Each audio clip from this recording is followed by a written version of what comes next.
Hello दोस्तों, तो कैसे हैं आप लोग। आई होप बढ़िया होंगे, लाजवाब होंगे, शानदार होंगे।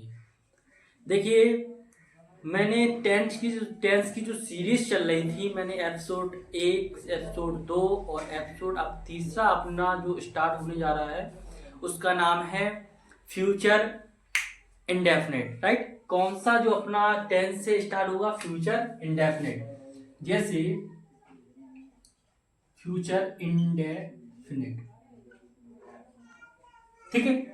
इस क्लास में मैं आपको फ्यूचर इंडेफिनिट इस प्रकार समझाऊंगा। फ्यूचर यानी कि भविष्य, फ्यूचर मीन्स होता है भविष्य, और पूरे टेंस का मैं इस प्रकार भविष्य बता दूंगा कि आपको किसी बाबा जी के पास थोड़ी ना जाना पड़ेगा भविष्य देखने के लिए। आप वीडियो देख कर संतुष्ट हो सकते हैं। देखिए, मैंने पहली एपिसोड में बताया था, जिस प्रकार मूवी चलती है ना, सीरीज वगैरह चलती है, पहला एपिसोड देखा, आज तक आपने देखा कि पहला टेंस कंप्लीट होगा, दूसरे एपिसोड में पास्ट टेंस कंप्लीट हुआ, तीसरे एपिसोड में अब स्टार्ट होने जा रहा है फ्यूचर इंडेफिनिट, और तीसरे एपिसोड में फ्यूचर इंडेफिनिट पूरा फिनिश, मतलब पूरा समाप्त हो जाएगा आप सभी का, ठीक है। तो जब फ्यूचर इंडेफिनिट की बात करेंगे, सबसे पहले तो अपना वही बेसिक फंडा है। बेसिक फंडा क्या है? सबसे पहले तो फ्यूचर, मतलब फ्यूचर इंडेफिनिट को आप लोग पहचानोगे कैसे? फ्यूचर इंडेफिनिट को आप लोग पहचानो कैसे?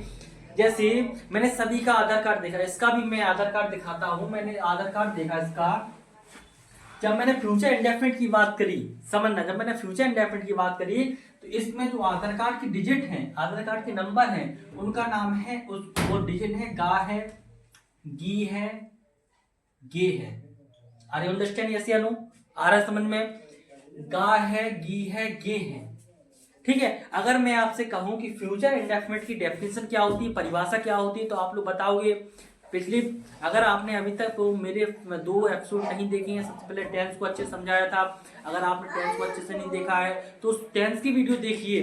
अगर आपने पहला एपिसोड यानी कि प्रेजेंट इंडेफिनिट को अच्छे से कंप्लीट नहीं किया है तो उसको कंप्लीट कीजिए, इसके बाद पास्ट इंडेफिनिट को कंप्लीट कीजिए, और इसके बाद फ्यूचर इंडेफिनिट को कंप्लीट कीजिए। अगर आप इस वीडियो को देख रहे हैं, अगर डायरेक्टली आप फ्यूचर इंडेफिनिट सीखना चाहते हैं, सीधी बात है, आप इस वीडियो को देख रहे हैं, इसका मतलब फ्यूचर इंडेफिनिट पूरा क्लियर होने वाला है, आल क्लियर होने वाला है, ठीक है। तो मैंने कहा जिन हिंदी वाक्यों क्रिया के अंत में, जैसे आप इसकी परिभाषा किस प्रकार देखोगे कि जिन हिंदी वाक्यों क्रिया के अंत में, अगर मैं इसकी पहचान की बात करूंगा, सबसे पहले हम काम करेंगे पहचान पर। किस पे काम करेंगे? पहचान पर। किसी आप व्यक्ति से मिलते हो, किसी किसी का भविष्य देखना है, किसी भी आप किसी से भी मिलते हो, सबसे पहले पहचान देख लेते हो आप, उसके बाद दोस्ती करते हैं ना। तो उसकी पहचान क्या होती है? जैसे अगर मैं फ्यूचर इंडेफिनिट की बात करूं तो इसका मैंने सबसे पहले आधार देखा। मैंने कहा आपकी पहचान जानने के लिए मैं आपका आधार कार्ड देखूंगा, तो आधार कार्ड में डिजिट था, वो था गा है, गी है, गे है। राइट, गा है, गी है, गे है। तो आप लोग इसकी परिभाषा लिख सकते हो कि जिन हिंदी बाहु क्रिया के अंत में गा है, गी है, गे है आदि शब्द आ जाए तो वही टेंस अपना फ्यूचर इंडेफिनिट का कहलाता है। हमारे साथ बोलिए, जिन हिंदी भाव क्रिया के अंत में, बोलिए बोलिए, क्यों बैठे हो भैया, बोलो तो जरा। जिन हिंदी भाव क्रिया के अंत में, आप ही से कह रहे हैं, आप देख रहे हैं, बोल क्यों नहीं रहे? बोलिए, जिन हिंदी भाव क्रिया के अंत में गा है, गी है, गे है आदि शब्द आ जाए वह टेंस अपना फ्यूचर इंडेफिनिट का कहलाता है। जैसे मैं कानपुर जाऊंगा, मैं कानपुर जाऊंगा, ठीक है, मैं कानपुर जाऊंगा। अगर इसमें क्या आ गया? जाऊंगा, इसमें क्या आ गया? गा आ गया। मैंने क्या कहा था? जिन हिंदी भाव क्रिया के अंत में, वाक किसमें? हिंदी में। समझ में आ रहा है? वाक किसमें? हिंदी में। मैं कानपुर जाऊंगा, वाक हिंदी में। क्रिया के अंत में, क्रिया, जाना एक क्रिया होती है, जाने क्रिया के अंत में क्या शब्द आ गया? अपना गा आ गया। इसलिए जो अपना टेंस हुआ, कौन टेंस का वाक होगा? Future indefinite. कौन टेंस का वाक होगा? Future indefinite. देखना, अपन ने वाक तो पहचान लिया, अपन ने वाक पहचान लिया कि यह वाक फ्यूचर इंडेफिनिट का है। राइट, इसको बनाएंगे कैसे? एक बार बता दें, सबसे पहले तो कोई भी टेंस होता है, कोई भी टेंस होता है, उसके 4 प्रकार के सेंटेंस को आपको पढ़ना पड़ता है। पहला सेंटेंस होता है अफर्मेटिव, अफर्मेटिव, ठीक है, क्लियर दिखा रहा है। दूसरा होता है अपना नेगेटिव, नेगेटिव। तीसरा होता है इंट्रोगेटिव, और चौथे को बोल सकते हैं अपन डबल इंट्रोगेटिव। इंट्रोगेटिव का सेकंड टाइप होता है डबल इंट्रोगेटिव। ठीक है, तो आप ऐसे भी याद कर सकते हो, जैसे कि प्रेजेंट फ्यूचर टेंस मतलब है फ्यूचर टेंस की 4 ब्याह है। कितने ब्याह है? कोई भी टेंस होता है, हर टेंस की यहाँ पर 4 ब्याह होंगे। ठीक है, तो फ्यूचर टेंस का, फ्यूचर इंडेफिनिट का 4 ब्याह हुआ तो उसकी पहली बहू का नाम है अफर्मेटिव। समझना, अभी समझ में आ जाएगा आप सभी को। पहली बहू का नाम है अफर्मेटिव, दूसरी बहू का नाम है नेगेटिव, और तीसरी बहू का नाम है इंट्रोगेटिव, और चौथी बहू का नाम है डबल इंट्रोगेटिव। ठीक है, अब ये 4 प्रकार के बहुएं हैं। चारों प्रकार की बहुओं का नेचर अलग अलग है। पहला है अफर्मेटिव। अफर्मेटिव मतलब साधारण। कैसा है? साधारण। जैसे जो अपनी बहू, पहली बहू होगी अफर्मेटिव होगी, वो साधारण होगी। कैसी होगी? मतलब जैसे मैं कानपुर जाऊंगा, ठीक है, मैं कानपुर जाऊंगा, साधारण बात हो रही है। अगर मैं लिख देता तुम कानपुर जाओगे, जैसे अगर मैं लिख देता तुम कानपुर जाओगे, तुम कानपुर जाओगे, ठीक है, मैंने लिख दिया तुम कानपुर जाओगे। सबसे पहले तो आपको यह जानकारी होनी चाहिए कि कौन से टेंस का वाक्य है। फ्यूचर इंडेफिनिट का पता है। अब फ्यूचर इंडेफिनिट में मैंने बताया था कोई भी टेंस होता है, आप पढ़ रहे हैं फ्यूचर इंडेफिनिट टेंस, कोई भी टेंस होता है उसकी 4 ब्याह होते हैं। कितने ब्याह होते हैं? 4। और 4 जो ब्याह होते हैं, 4 प्रकार की बहुएं होती हैं, और जिसको बोलते हैं सेंटेंस। यानी कि कोई भी टेंस का 4 प्रकार का सेंटेंस पढ़ना होता है। सबसे पहला बहू का नाम है अफर्मेटिव, दूसरी बहू का नाम है नेगेटिव, तीसरी बहू का नाम है इंट्रोगेटिव, चौथी बहू का नाम है डबल इंट्रोगेटिव। राइट? क्या होता है? पहली बहू अपनी साधारण है, सिंपल है, और दूसरी बहू क्या है कि नकारात्मक बात करती है, मतलब नहीं आ जाता उसकी वाक्य में। और तीसरी बहू है इंट्रोगेटिव है। कैसी है? इंट्रोगेटिव। इंट्रोगेटिव मतलब थोड़ी प्रश्न करती है, मतलब क्या वाक्य की शुरुआत में क्या करके प्रश्न करती है। कोई भी आपसे बातचीत करेगी, क्या करके प्रश्न करेगी? इंट्रोगेटिव नामक बहू। समझ में आ रहा है? इंट्रोगेटिव। अगर हम डबल इंट्रोगेटिव की बात करें तो डबल इंट्रोगेटिव जो नामक जो अपनी बहू है वो ज्यादा ही प्रश्न करती है। जैसे मैंने कहा पहली बहू ने प्रश्न किया तुम कानपुर जाओगे, सिंपल साधारण बहू है, कोई उसमें रोल नहीं है, साधारण बहू है, तुम कानपुर जाओगे। अगर ये है अफर्मेटिव नामक सेंटेंस है, अगर मैं यहाँ लिख देता तुम कानपुर नहीं जाओगे, अगर मैं लिख देता तुम कानपुर नहीं जाओगे, तो कौन सी बहू आ गई इसमें? Negative sentence. नेगेटिव सेंटेंस नाम बहू आ गई, ये समझना। अगर मैं लिख देता क्या तुम कानपुर जाओगे, क्वेश्चन थोड़ा करा मैंने, क्या तुम कानपुर जाओगे, उसने प्रश्न किया, क्वेश्चन किया, थोड़ा किया, यानी वाक्य की शुरुआत में क्या आ गया, तो वह होगा इंट्रोगेटिव। डबल इंट्रोगेटिव क्या होगा? वह बहुत पूछताछ करेगी, तुम कानपुर क्यों जाओगे, तुम कानपुर कैसे जाओगे, तुम कानपुर किसके साथ में जाओगे, तुम कानपुर में कहाँ जाओगे। समझ में आ रहा है?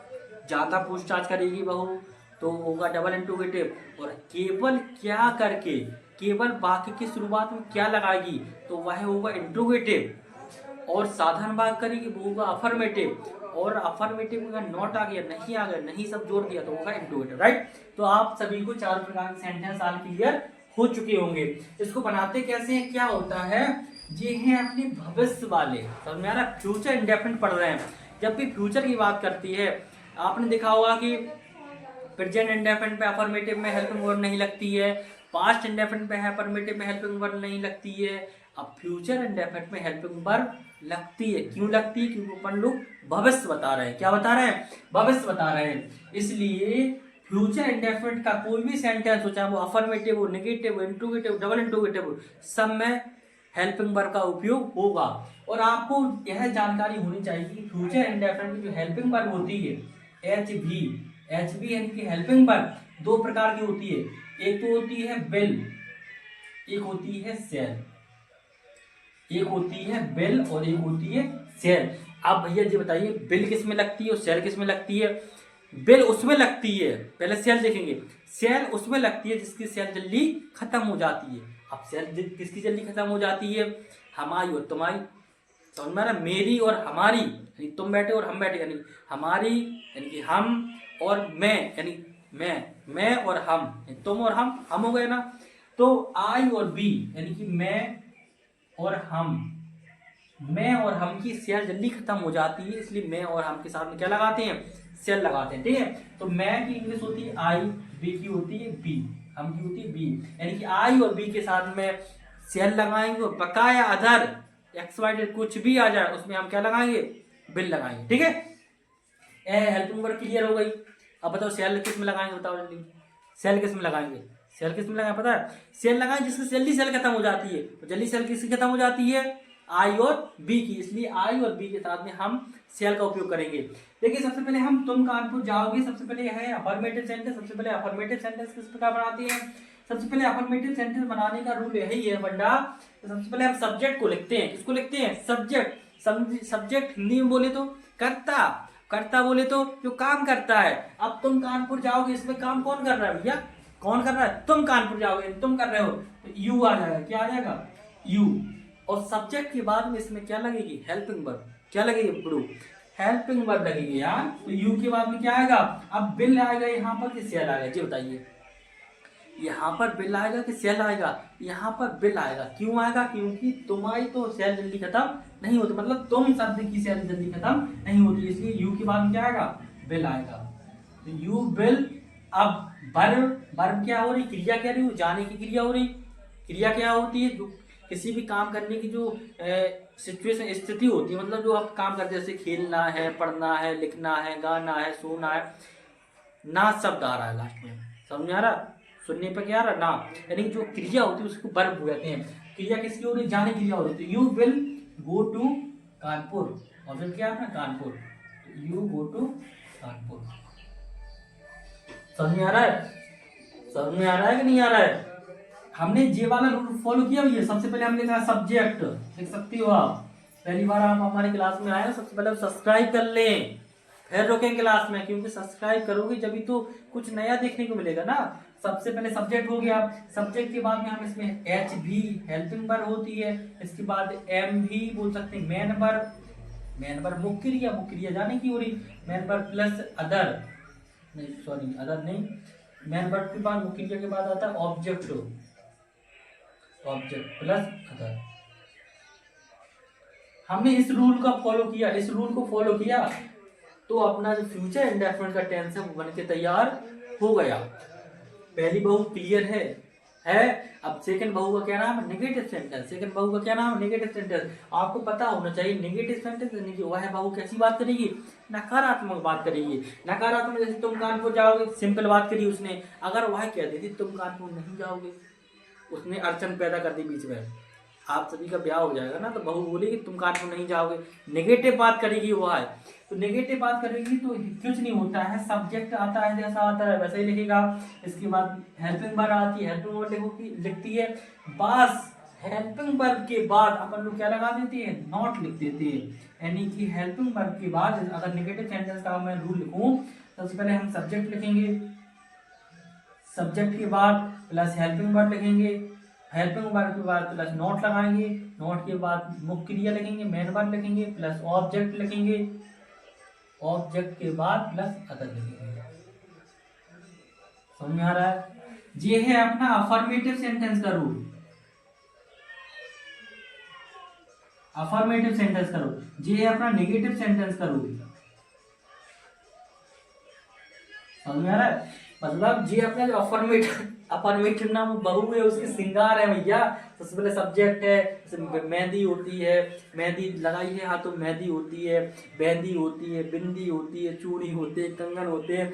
उसी प्रकार अफर्मेटिव सेंटेंस जो बहु नाम अफर्मेटिव सेंटेंस नाम बहु है उसके श्रृंगार है। सबसे पहले वह है सब्जेक्ट को लगाएगी, यानी सबसे पहले वह मेहंदी लगाई, आप कह सकते हो सबसे पहले सब्जेक्ट आएगा, फिर हेल्पिंग वर्ब आएगी, फिर मेन वर्ब आएगी, फिर ऑब्जेक्ट आएगा, फिर अदर आएगा। इसके बाद आपको जो बन के तैयार हो जाएगा, यानी पूरा सज चुकी हुआ है। उसी प्रकार नेगेटिव सेंटेंस में हम बहु को सजाएंगे, वह सबसे पहले आप सब्जेक्ट आएगा, फिर हेल्पिंग वर्ब आएगा, फिर नॉट आएगा, फिर मेन वर्ब आएगा, फिर ऑब्जेक्ट आएगा, फिर अदर आएगा। यही उसका पूरा श्रृंगार है। ठीक है, चलो देखते हैं, ये मतलब एग्जाम्पल देखते हैं। ठीक है, यहाँ तक तो आपको क्लियर होगा। ठीक है, जैसे नेगेटिव देखो, जैसे हम खाना खाएंगे, हम खाना खाएंगे, हम खाना खाएंगे। बताइए कौन से बहु का नाम आ गया इसमें, affirmative, negative, interrogative, double interrogative है। जल्दी बताओ यार, तो समय थोड़ी ना हमारे पास की इतने बैठे रहे। सबसे पहले आएगा, सबसे पहले तो अपनी जानकारी होगी फ्यूचर इंडेफिनिट का टेंस है, क्योंकि गागी आ गया लास्ट में, आ गया ना। इसके बाद में यह है अपनी बहू का नाम है, उसका नाम है अफर्मेटिव। क्या नाम है? अफर्मेटिव। और अफर्मेटिव सेंटेंस का जो श्रृंगार है वो आएगा, आपको पता होना चाहिए। सबसे पहले सब्जेक्ट आएगा, फिर हेल्पिंग वर्ब आएगी, फिर मेन वर्ब आएगी, फिर अदर, फिर ऑब्जेक्ट आएगा, फिर अदर आएगा, राइट। इसको बनाएंगे कैसे? सबसे पहले आएगा सब्जेक्ट। सब्जेक्ट क्या होता है? बी है, यहाँ पे क्या है? बी है। बी के बाद हेल्पिंग वर्ब लिखेंगे, और हेल्पिंग वर्ब फ्यूचर इंडेफिनिट दो प्रकार की होती है, तो बिल होती है, सेल होती है। और सेल लगती है, इसकी जल्दी सेल खत्म हो जाती है। सेल यहाँ पर जल्दी किसकी खत्म होगी? इसकी जल्दी सेल खत्म हो जाएगी, क्योंकि आई और हम के साथ में, यानी कि आई और बी के साथ में, आई और बी के साथ में हम सेल का उपयोग करते हैं। तो बी के बाद हम क्या लिखेंगे? सेल लिखेंगे। क्या लिखेंगे? सेल। सेल के बाद हम लिखेंगे मेन वर्ब, यानी मुख्य क्रिया। क्रिया क्या हो रही? मुख्य, मतलब मेन वर्ब क्या हो रही है यहाँ? मुख्य क्रिया क्या है? ठीक है, तो यहाँ मुख्य क्रिया हो रही है खाने की। किसकी हो रही है? खाने की। तो सेल ईट, ईट द फूड। यह तो हो गया अपना अफर्मेटिव का। अगर मैं यहाँ लिख दूं हम खाना नहीं खाएंगे, हम खाना नहीं खाएंगे, तो अपनी जो कौन सी बहू का नाम आ गया यहाँ पर? नेगेटिव सेंटेंस का। भैया कौन से बहू का नाम आ गया? नेगेटिव सेंटेंस का। नेगेटिव सेंटेंस कुछ नहीं होता है कि हेल्पिंग वर्ब के बाद जस्ट अपन लोग क्या लगा देते हैं? नॉट लगा देते हैं, और सेम प्रक्रिया वही चलेगी। सबसे पहले हम बी लिखेंगे, बी के बाद होता है बिल लगाएंगे, सेल लगाएंगे। जल्दी बोलो। बी के बाद में हम बिल लगाएंगे, सेल लगाएंगे, क्योंकि बी की जो सेल होती है जल्दी खत्म हो जाती है। बी के बाद में सेल लगा दो। सेल के बाद कुछ नहीं करना है, हेल्पिंग वर्ब हो गई। हेल्पिंग वर्ब के बाद हम नॉट लगा देंगे। सेल के बाद हम क्या लगा देंगे? नॉट लगा दे। वर्ब क्या हो रही है? मुख्य क्रिया का भी खाने की हो रही है। ईट द फूड। समझ में आ गया? आ गया। अब अपन देखेंगे इंट्रोगेटिव सेंटेंस और double interrogative sentence. Interrogative sentence का सेकंड टाइप होता है डबल इंट्रोगेटिव सेंटेंस। ठीक है, ठीक है। जैसे इसी बात को देखेंगे, चलो ठीक है। कई लोग कहते हैं भैया एक ही बात से समझाया करो तो अच्छे समझ में आ जाता है। ठीक है, एक ही बात से देखेंगे। सब जैसे हमने लिखा हम खाना खाएंगे, अफर्मेटिव हो गया। हम खाना नहीं खाएंगे, नेगेटिव हो गया। क्या हम खाना खाएंगे? कौन सा सेंटेंस है? इंट्रोगेटिव, क्योंकि अपनी यहाँ पर तीसरी बहू यूज हुई है, और तीसरी बहू थोड़े ही क्वेश्चन करेगी भैया। अभी शर्माएगी, थोड़ा ही क्वेश्चन करेगी। क्या क्या हम खाना खाएंगे? क्या तुम खाना खाओगे? क्या तुम वहां जाओगे? क्या उसके पास जाओगे? क्या थोड़ा प्रश्न किया उसने, इसलिए इंट्रोगेटिव क्या होता है? वाक्य की शुरुआत में क्या आ जाए? क्या आ जाए? क्या आ जाए? और लास्ट में प्रश्नार्थ चिन्ह, यानी कि जी वाला चिन्ह आ गया। तो अपने कौन सा सेंटेंस है? इंट्रोगेटिव है। कुछ नहीं होता है इसमें। जैसे क्या होता है? जैसे आप लोग घर, जैसे आप लोग, चलो ठीक है, मतलब आप लोगों ने, कोई व्यक्ति किसी ने दारू पी ली, अब वह घर पे पहुंचा, तो उसकी बहू सवाल, मतलब उसकी जो वाइफ है, धर्म पत्नी है, धर्म पतेली है, और प्रश्न करेगी कि नहीं करेगी? करेगी। तो लेकिन तीसरी बहू है, उसके 4 ब्याह हुए, तीसरी बहू है, यानी कि केवल क्या करके प्रश्न करेगी वह आप उससे? तो वह कहेगी क्या तुम वहां गए थे? मतलब क्या तुम वहां जाओगे? मतलब क्या तुम वहां गए थे? मतलब तो जैसे वह, मतलब घर में घुसा व्यक्ति, तो वह अपनी सहायता करने के लिए एक सहायक क्रिया, सहायक व्यक्ति लेके संग चलेगा। या अगर मेरी वाइफ ने कुछ क्वेश्चन किया तो आप लोग मतलब बचा ले रहा हूं मैं। सबसे पहले तो जो इंट्रोगेटिव सेंटेंस होता है वो हेल्पिंग वर्ब से स्टार्ट होता है। किससे स्टार्ट होता है? हेल्पिंग वर्ब से। तो आपको पता होना चाहिए फ्यूचर इंडेफिनिट की हेल्पिंग वर्ब क्या होती है? विल और शैल। फ्यूचर इंडेफिनिट की जो हेल्पिंग वर्ब होती है वो क्या होती है? विल और शैल होती है। ठीक है, तो विल और शैल होती है, वो लगती है अकॉर्डिंग टू सब्जेक्ट, सब्जेक्ट के अकॉर्डिंग लगती है। लेकिन अब क्या हम खाना खाएंगे, यहाँ पर सब्जेक्ट क्या है? हम हैं, और हेल्पिंग वर्ब से स्टार्ट करनी है, तो हम के साथ में क्या लगाएंगे? विल लगाएंगे, सेल लगाएंगे। पहले हम लगाएंगे सेल। सेल के बाद में फिर वही सब्जेक्ट है। सब्जेक्ट क्या है? बी। बी के बाद में वर्ब है। वर्ब क्या है? फिर वो सिंपल क्रिया है, सबसे लास्ट में जाएंगे ईट द फूड। समझ में आ गया? समझ में आ गया? जैसे क्या वह गाना नहीं गाएगा? क्या वह गाना नहीं गाएगा? इसे समझना, इंट्रोगेटिव सेंटेंस है अपना। इंट्रोगेटिव सेंटेंस है, हेल्पिंग वर्ड से स्टार्ट होगा। हेल्पिंग वर्ड क्या लगाएंगे, विल लगाएंगे, से लगाएंगे। यहाँ पर हम विल लगाएंगे, क्यों लगाएंगे, क्योंकि आई और हम नहीं है यहाँ पर, ठीक है, तो विल लगाएंगे, विल। इसके बाद हम सब्जेक्ट लिखेंगे। सब्जेक्ट क्या है, करता कौन है, जो काम करेगा। अब क्या वह गाना नहीं गाएगा, यहाँ सब्जेक्ट क्या है, वह है, इसलिए ही आएगा। क्या आएगा, ही, वाई ही होती है ना। अब यहाँ पर नहीं सब जुड़ गया, इसका मतलब है सब्जेक्ट के बाद हम क्या लगाएंगे, नॉट लगाएंगे, यानी कि बी नहीं सॉरी बिल आएगा, will, will he not sing the song. समझ में आ गया। आगे इंट्रोगेटिव सेंटेंस बना लोगे आप लोग, बना लोगे भैया, ट्राई करना, प्रैक्टिस करना। इसके बाद आप इस वीडियो को देखने के बाद हम प्रैक्टिस सीरीज में लाएंगे आप लोगों को, इससे आप सॉल्व करके देख सकते हो, राइट। ये तो हो गया अपने इंट्रोगेटिव। डबल इंट्रोगेटिव क्या होता है, वह बहुत ज्यादा प्रश्न करती है। डबल इंट्रोगेटिव डबल क्रॉस पे क्रॉस क्वेश्चन करती जाती है, यानी तुम वहाँ क्यों गए थे, कब गए थे, कैसे गए थे।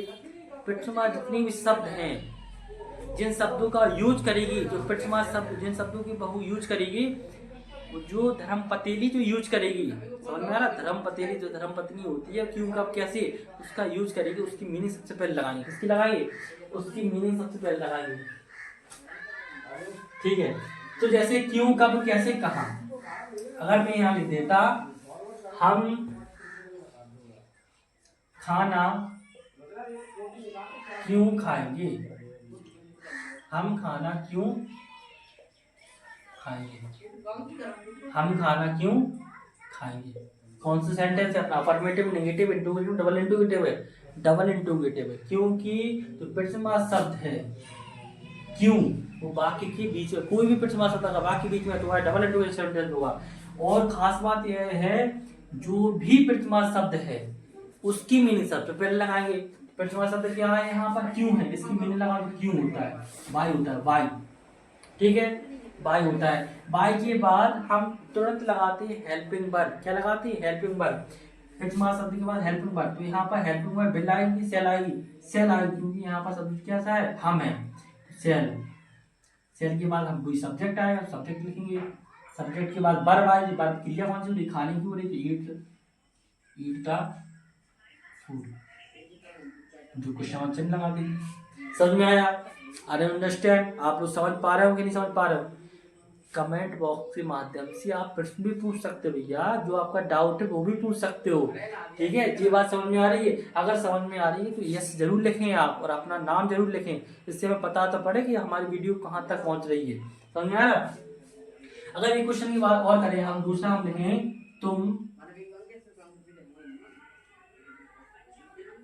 तुम आम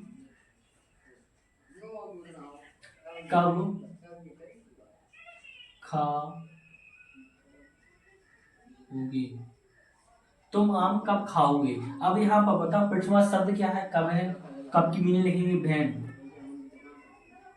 अब इसके बाद हेल्पिंग वर्ब आनी है। अब हेल्पिंग वर्ब क्या आएगी, बिल आएगी, सेल आएगी, बिल आएगी, क्योंकि अपना सब्जेक्ट कैसा है, तुम है, तो भेन, बिल। इसके बाद क्या आएगा, सब्जेक्ट आएगा यू, यू के बाद क्रिया है ईट द मैंगो। समझ में आ रहा है, यानी क्यों कब कैसे कहाँ, ये पिछमा शब्द अगर वाक्य के बीच में आ जाएंगे तो आप सभी को जो पिछमा शब्द है उसकी मीनिंग लिखेंगे, उसके बाद सब्जेक्ट लिखेंगे। नोट करिए, अगर आपको नहीं आता है तो आप कॉपी में नोट कर सकते हैं। जो भी डबल इंट्रोगेटिव सेंटेंस, सबसे पहले पिछमा शब्द की मीनिंग लिखेंगे, उसके बाद में उस सेंटेंस की हेल्पिंग वर्ब लिखेंगे।